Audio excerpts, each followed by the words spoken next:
নমস্কার বন্ধুরা, ঈশ্বরের সন্তান শ্রুতি চ্যানেলে স্বাগতম। মহাভারতের যুদ্ধের পেছনে অনেক কারণ ছিল, কিন্তু তার মধ্যে অন্যতম প্রধান কারণ ছিলেন শকুনি মামা। আমরা সবাই জানি শকুনি কিভাবে দুর্যোধনকে কৌরবদের বিরুদ্ধে উস্কে দিতেন, কিভাবে পাশা খেলায় পাণ্ডবদের হারিয়ে দ্রৌপদীর বস্ত্রহরণের প্রেক্ষাপট তৈরি করেছিলেন। কিন্তু আপনি কি জানেন শকুনি কেন এমন করতেন? কুরুবংশের প্রতি তার এত ঘৃণায় আসল কারণ কি ছিল? আজকের ভিডিওতে আমরা জানব শকুনির জীবনের সেই অজানা মর্মান্তিক কাহিনী এবং কিভাবে তিনি এত পাপ করার পরেও স্বর্গে স্থান পেয়েছিলেন। ঘটনার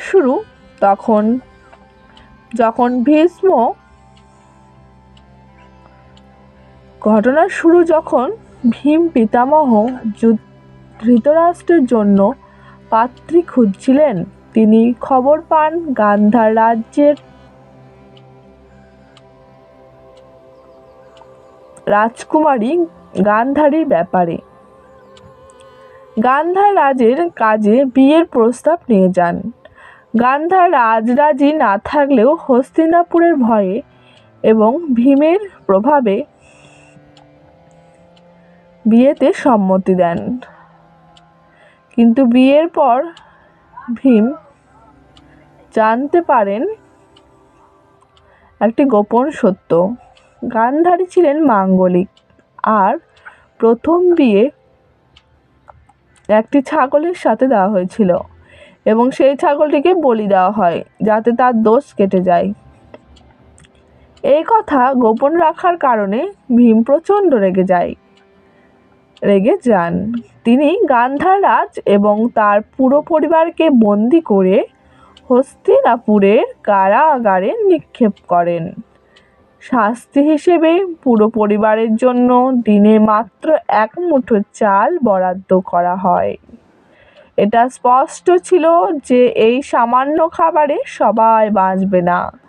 তখন গান্ধার রাজ এবং তার পরিবারের একটি কঠিন সিদ্ধান্ত নেন। তারা ঠিক করেন এই খাবার শুধু একজনকে দেওয়া হবে যে বেঁচে থাকবে এবং একদিন এই অপমানের প্রতিশোধ নেবে। আর সেই ব্যক্তিটি ছিলেন তাদের কনিষ্ঠ পুত্র শকুনি। চোখের সামনে নিজের পরিবারের সবাইকে তিলে তিলে মরতে দেখে শকুনের মনে দাও দাও করে জ্বলছিল প্রতিশোধের আগুন।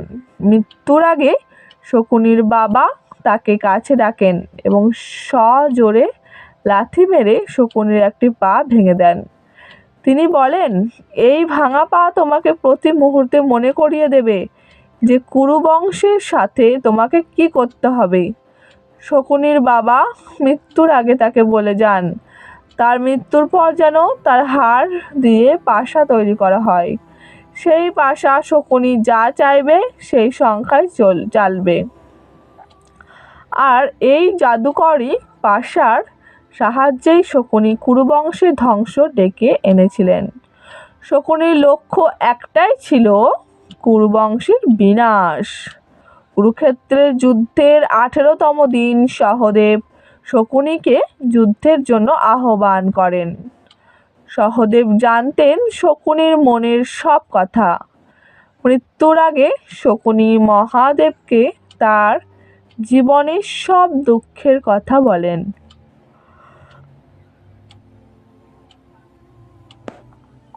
তিনি জানান তার প্রতিশোধ পূর্ণ হয়েছে। সহদেবের হাতে মৃত্যুবরণ করে শকুনি শেষ নিঃশ্বাস ত্যাগ করেন। অবাক করা বিষয় হলো, এত ছলনা ও পাপের পরেও শকুনি স্বর্গে স্থান পেয়েছিলেন, কারণ তিনি যা করেছিলেন তা নিজের স্বার্থের জন্য নয়, বরং নিজের পিতা ও পরিবারের প্রতি দেওয়া রাখা কথার জন্য করেছিলেন।